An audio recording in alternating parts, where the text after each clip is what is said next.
Hi everyone, welcome back to our channel. I'm Ajay from Networkers Home Technical Team, and today in this video we are going to see about how you can add data inside the Splunk. So in the previous videos we have seen the introduction to the Splunk. We have seen how you can install Splunk Enterprise into your system. Then after we have gone through the dashboard overview that okay, what are the things available on the dashboard and home page. And today we will see how you can add data inside Splunk. Okay. So let's continue with this video, and in this video we will go with how you can add the tutorial data. Okay, so I'll show you how you can add tutorial data into the Splunk, and then further in the upcoming videos I'll also show you how you can monitor the logs or data from within a system, and then further we will see how you can forward the logs from a different system to the Splunk instance. Okay, so these all things we are going to see about in the upcoming videos. So let's start today's videos where we are going to install the or where we are going to upload the tutorial data. So we'll see the step by step process. So I'm going to log into my Splunk instance here.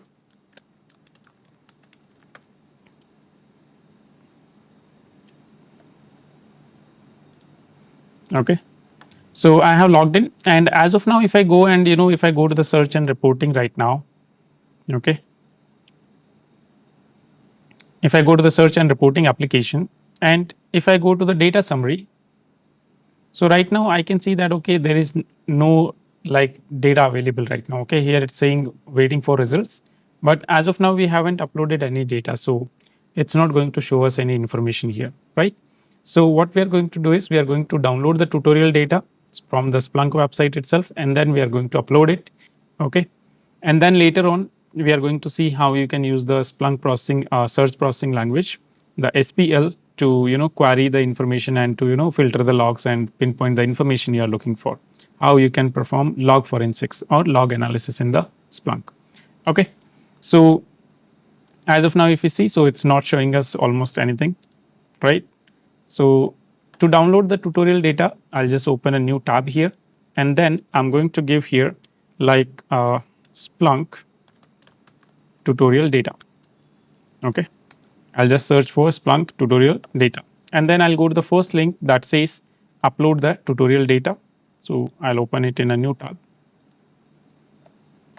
and here I have all the steps how to upload the tutorial data. So you can see we will have the add data wizard in the settings, then we will have an upload option there. Okay, then we have to select the files. After selecting the files, we have to select where the particular file is. Once you have selected the file, then it will ask us to change some of the input settings. Okay, so inside the input settings we have to select the segment in path here, and then we are going to type the number 1 here, right?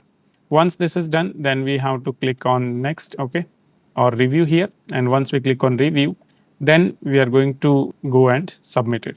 Okay, once we submit, all the files will be uploaded and the data will be installed into the Splunk. Okay, so let's see from where you are going to download it. Okay, so if I go and download right now, so you can see download the tutorial data files. So I'll click on this link. So here we will have two files here. Okay, we are going to have two files here. One is the tutorial data.zip, and then we have prices.csv.zip. So these are the two files that we have to download, and this is basically a scenario, right? What kind of scenario? It is going to use a Fixious game store scenario, okay, which is called Buttercup Games. Okay, so we will consider that okay, this is a particular organization with the name Buttercup Games, okay, which is going to sell games. Okay, it sells games and related items in an online store. Okay, so then we will analyze, like we can go and check the logs, and we can know from where our logs are, like where the items are being sold out the most. Okay, where people are adding the products in the carts and not purchasing the product. So all those kind of things we will be able to know, right? So let's download these two files. First I'll download the tutorial data.zip.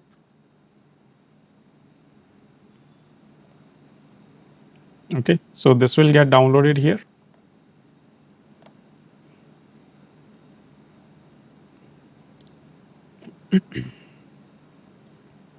So let me download it.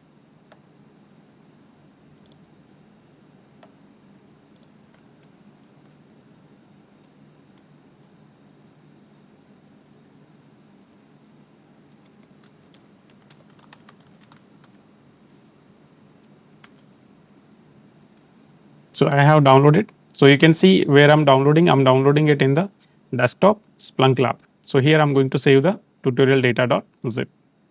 Okay. So I'll download it. Once this is downloaded, I'll download the second file, which is prices.csv.zip. Okay, and this one also I'll save in the same location. Okay, in the desktop we have the Splunk lab, and here we are going to save it. Okay, both files are saved. Now once both the files are saved, just go to your Splunk instance.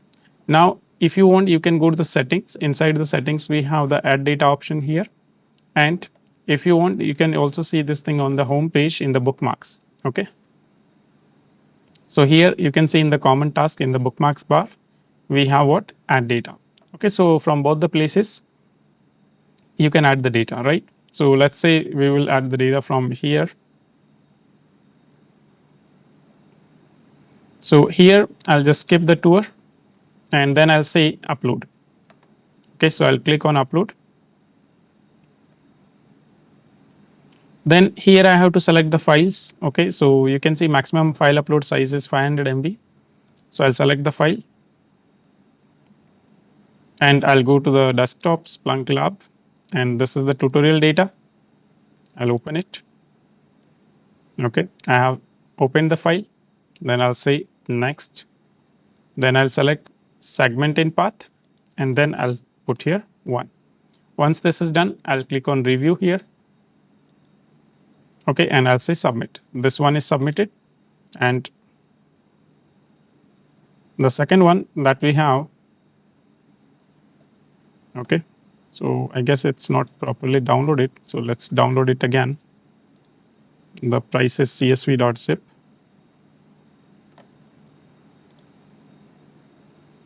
So desktop Splunk lab, and I'll save it here.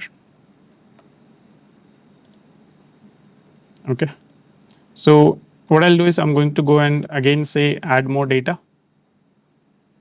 and after adding more data I'll say again upload. Then again same process we have to follow. We will just say select the file and we will say prices csv.zip, open it. Okay, then after we have to say next. Again the similar thing, we have to say 1 and then review and submit. So this file is also uploaded.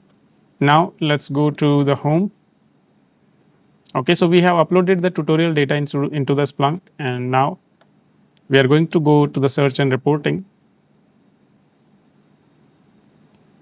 And inside the search and reporting, I can go to the data summary.